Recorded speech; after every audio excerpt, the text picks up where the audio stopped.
Bung Rian, Ahmad Yasin, Meme Barbar, Eka Raffi Hidayat, Puih, Firdaus, Rapi Ihsan, Idris Fatan, dan penerbahan yang ada di seluruh dunia. Halo semuanya, dimanapun kalian berada, bagaimana kabarnya? Kembali lagi bersama saya John, still in the house. Kali ini saya akan merangkum sebuah film dari tahun 2010 berjudul Skyline, bertemakan science fiction. Film ini memang cukup underrated tapi layak untuk ditonton, sehingga langsung saja pasang handsfree, simetriskan posisi terbahan, kencangkan celana dalam, selamat menonton dan cekicro.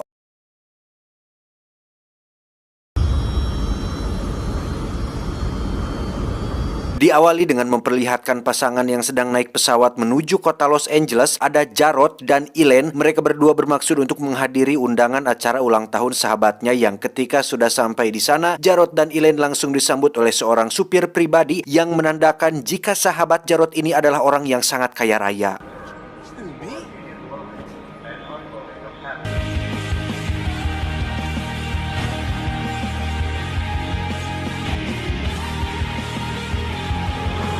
Dan mari saya perkenalkan dengan sahabat dekat Jarod. Dia bernama Terry, ini babangusnya. Ada kekasihnya Candice dan asistennya yang bernama Dennis, ini rarainya. Jarod dan Elaine pun langsung disambut dengan pesta meriah yang tentu saja untuk merayakan hari ulang tahun Terry, di mana saat mereka sedang bersantai di kolam renang, ada beberapa helikopter militer yang terbang tepat di atas mereka, yang hal tersebut tidak terlalu diperdulikan karena memang mungkin itu hanyalah sebuah kebetulan.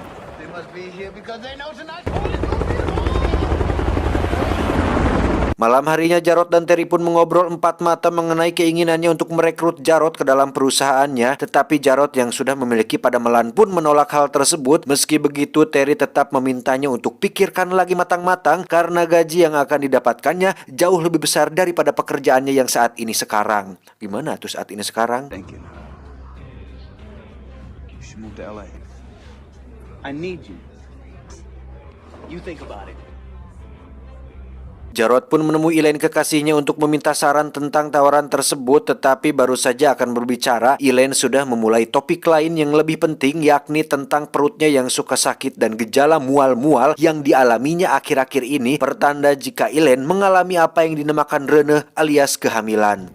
Look, Terry sprung this whole California. I've been feeling sick all week, so I took a test and... Saat itulah mereka berdua dikejutkan dengan kemunculan Dennis, si asisten dari kamar mandi, disusul dengan munculnya Terry, yang berarti mereka berdua telah melakukan perselingkuhan tanpa sepengetahuan dari Candice, pacarnya. Tepat pukul 4 pagi sebelum azan subuh, pesta akhirnya berakhir dan semua orang mulai membaringkan badannya untuk tidur. Tapi tiba-tiba...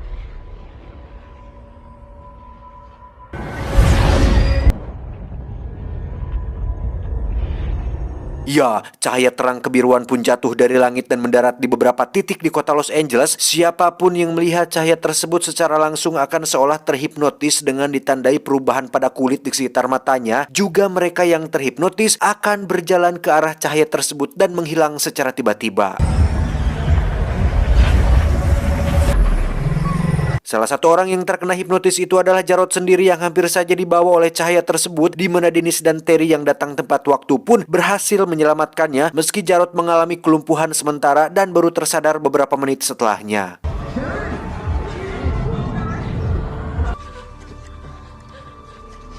Setelah pulih, Jarod pun menggunakan teropong untuk melihat keadaan sekitar, di mana cahaya tadi kini sudah tak ada. Yang ada hanyalah beberapa orang yang sedang berada di atap menatap ke langit. I don't see anything. There are people on the roof. Tak ingin hanya berdiam diri saja dan ingin tahu apa yang sebenarnya sudah terjadi, Terry pun mengambil sepucuk pistol dan mengajak Jarod untuk segera pergi ke atap gedung. I'll try and get some pictures. Can't go out there. Let's go. Hurry back. Pagi pun tiba sehingga kondisi di luar sana sudah terang, di mana saat Jarod dan Terry baru saja membuka pintu atap, mereka langsung disambut dengan pemandangan menakjubkan yang sama sekali belum pernah mereka lihat sebelumnya.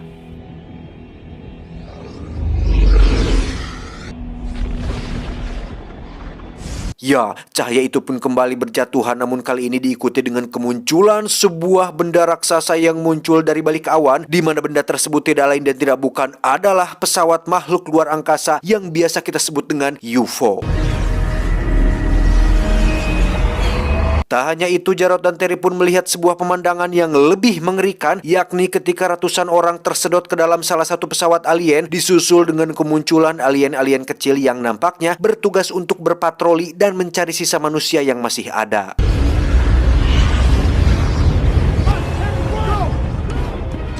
Dengan cepat mereka berdua pun kembali ke dalam gedung yang ketika dibuka muncullah Elaine yang secara kebetulan terpengaruh ketika melihat cahaya itu secara langsung. Beruntung Jarod dengan sigap menutup pintunya sehingga Elaine berhasil diselamatkan. Mereka semua pun kembali berkumpul dan menyadari jika di luar sana telah terjadi sesuatu yang buruk akibat kedatangan makhluk preketek, di mana Terry sendiri memutuskan untuk pergi ke kamar lain mencari asisten pribadinya yakni si Abah bersama anjing peliharaannya, yang ketika Terry mencoba untuk mengajaknya ikut, muncullah alien yang bertugas untuk berpatroli atau alien patrol, di mana alien tersebut menggunakan tentakel canggihnya untuk mencari ke setiap sudut, yang ketika anjing peliharaan si Abah dibawa, beliau bukannya diam, malah ikut terbawa ke dalam pesawat alien patrol tersebut. Di tengah situasi genting seperti ini, Candice justru baru menemukan bukti perselingkuhan Terry dengan Dennis asistennya, namun dia memilih untuk diam dulu karena mengingat situasi sedang tidak kondusif.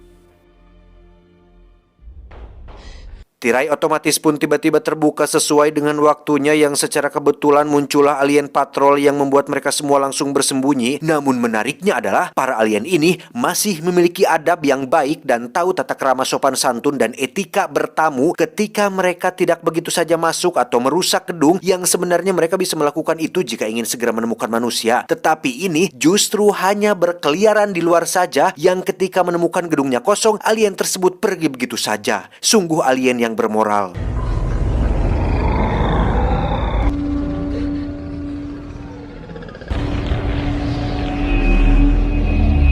Menyadari bahwa bertahan di sini hanya menunggu ajal tiba, Terry lantas mengajak kawan-kawan untuk segera pergi ke pelabuhan terdekat yang di situ terdapat kapal pesiar mini miliknya, yang ketika akan berangkat, Candice yang merasa terhianati pun memilih untuk naik mobil dengan Jarod dan Elaine, sementara Terry pergi dengan Dennis menggunakan mobil sport murah banget miliknya.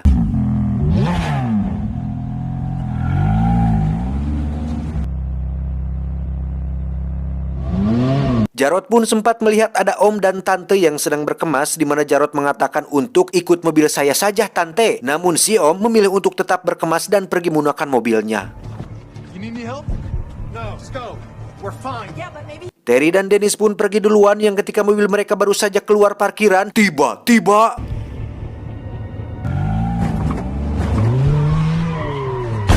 ya, muncullah alien raksasa yang menginjak mobilnya. Dennis pun tewas terjepit, sementara Terry berhasil selamat dan menembaki alien raksasa tersebut.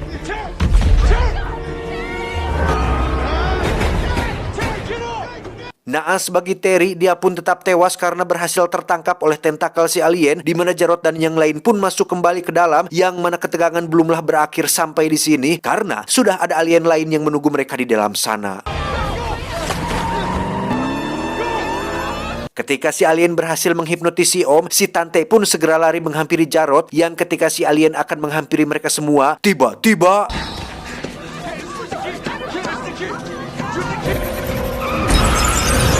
ya, muncullah seseorang yang ternyata adalah manajer di hotel ini. Beliau bernama Sam, kita panggil saja Samsul. Terlihat si alien memakan otak si om, tapi sebelum itu ada otak lain yang keluar dari kepalanya, sehingga bisa diambil kesimpulan bahwa cara alien ini bertahan hidup adalah bukan dengan memakan tubuh manusia, melainkan hanya membutuhkan otaknya saja. Itu juga bukan untuk dimakan, tetapi untuk dijadikan sistem saraf mereka yang akan memperkuat tubuh fisik para alien-alien ini. Dengan kata lain, alien di film ini sama dengan alien di film Starship Troopers tahun 1997.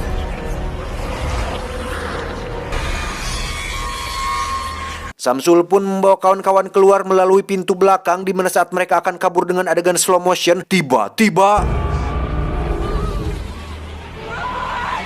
ya, alien raksasa berhasil menangkap si tante, sementara Samsul dan kawan-kawan berhasil masuk kembali ke dalam gedung yang lain, hingga mereka akhirnya sadar jika di luar sana sangat-sangat berbahaya dan memutuskan untuk tetap tinggal di gedung ini sampai bala bantuan datang.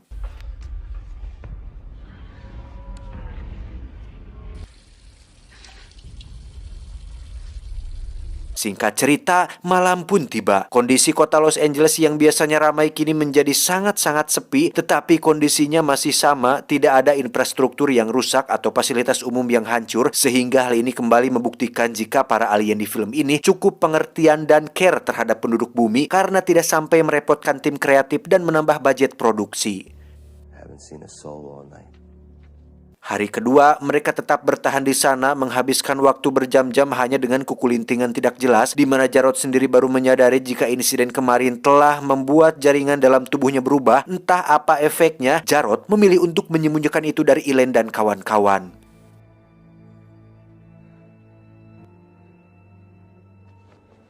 Terjadi sedikit perdebatan ketika Jarod menyarankan agar mereka melanjutkan rencana awal, yaitu pergi ke pelabuhan dan naik ke kapal pesiar milik Terry, di mana hal tersebut mendapat penolakan dari Samsul yang mengatakan jika di luar sangat berbahaya dan untuk saat ini bertahan adalah satu-satunya agar mereka bisa tetap bertahan hidup. I can't believe you'd even suggest that after what happened. Been through all this. Remind us how that worked out last time. Tak lama muncullah beberapa pesawat tanpa awak milik militer Amerika Serikat, di mana pesawat-pesawat tersebut dibekali dengan rudal yang siap membumi hanguskan para alien tersebut.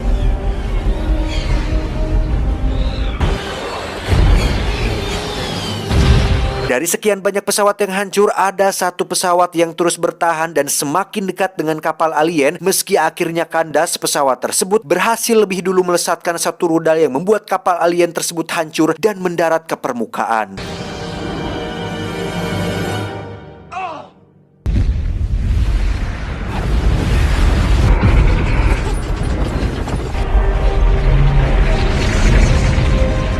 Kebahagiaan terpancar dari wajah Jarod dan kawan-kawan, tetapi itu tidak bertahan lama karena para alien-alien yang ada di dalamnya masih bertahan hidup, dan dengan teknologi peradaban maju yang mereka miliki, puing-puing kapal mereka kembali menyatu dan membuat kapal alien tersebut utuh kembali seperti semula.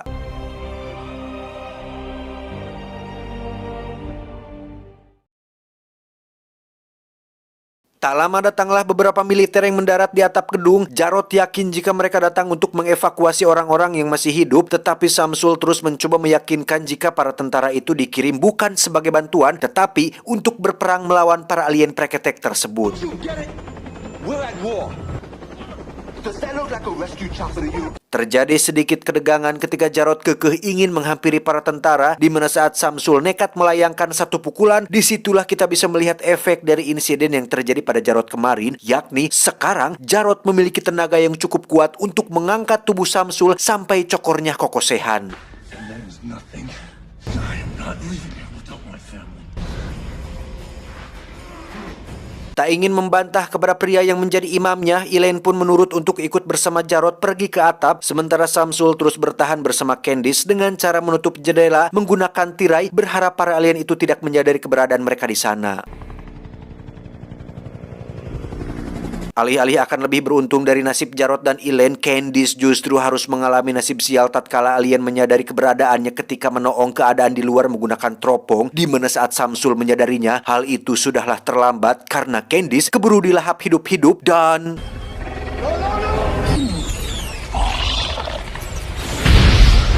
Ya, seorang tentara berhasil membunuh si alien sekaligus Candice yang berada di dalamnya, di mana Jarod sendiri terus berteriak meminta tolong supaya helikopter datang kepadanya, tetapi...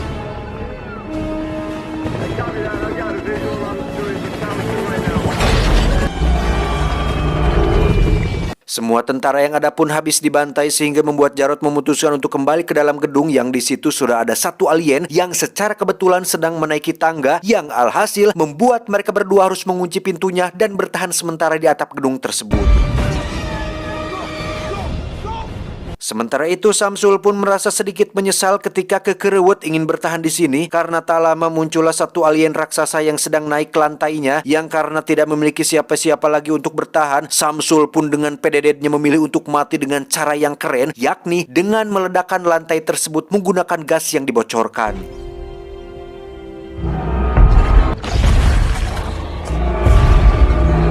Alih-alih mati dengan cara yang elegan seperti dalam film-film action, Samsul rupanya kurang beruntung dan harus malu sendiri ketika korek apinya tidak mau menyala di saat-saat waktu yang krusial, sehingga dia justru harus tertangkap oleh si alien meski pada akhirnya korek api tersebut menyala dan menghancurkan alien tersebut sampai ke tengkorak kepalanya. Vaya con Dios, you son of a bitch.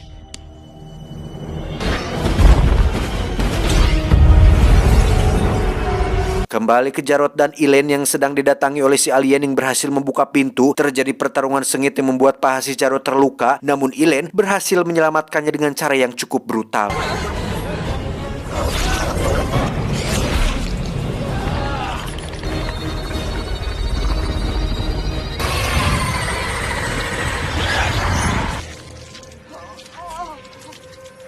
Dengan tertatih-tatih, Elaine pun tetap setia membopong Jarod untuk bersembunyi, di mana kondisi di angkasa benar-benar sudah sangat chaos karena para tentara melakukan perlawanan penuh untuk menghancurkan para alien, meski hasilnya tetap saja nihil karena tidak ada satupun manusia yang tersisa di kota Los Angeles ini.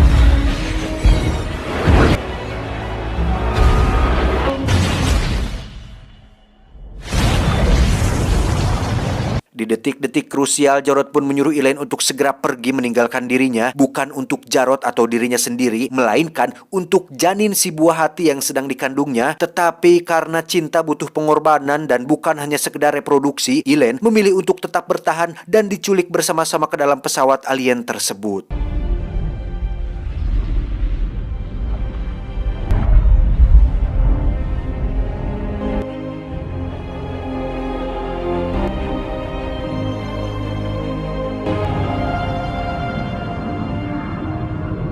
Dan kisah belumlah selesai sampai di sini karena kita akan dibawa ke dalam pesawat alien tersebut tepat di dalam sebuah ruangan tempat semua manusia dikumpulkan. Di situ Elaine tersadar dan melihat begitu banyak tumpukan manusia yang sudah tidak bernyawa. Namun yang paling sakit adalah ketika Elaine melihat momen ketika Jarod diangkat, kepalanya dipenggal dan diambil otaknya saja untuk dijadikan sistem syaraf bagi alien yang baru lahir, karena faktanya alien-alien ini tidak bisa berkembang biak secara mandiri alias tidak bisa melakukan reproduksi seperti kita manusia, sehingga mereka membutuhkan otak manusia atau otak makhluk hidup untuk bisa melahirkan anak-anak aliennya. Dan Elaine akan sangat-sangat dibuat terkejut ketika mengetahui bahwa Jarod memiliki ingatan yang kuat dan tekad yang kuat untuk tidak dikuasai pikirannya, di mana saat otak Jarod sudah dimasukkan ke dalam tubuh alien, Jarod bisa menguasai tubuh alien itu sepenuhnya, sehingga dia langsung bertindak untuk melindungi Elaine, dan pastinya cerita akan lebih menarik untuk kedepannya.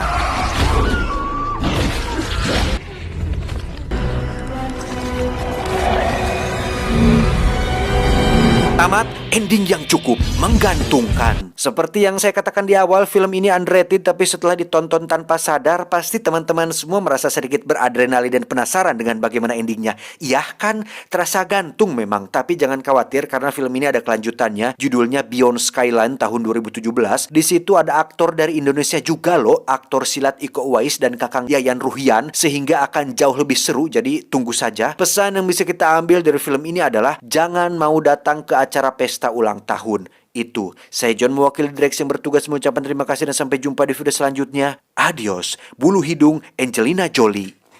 Cuau, cuau, cuau, cuau.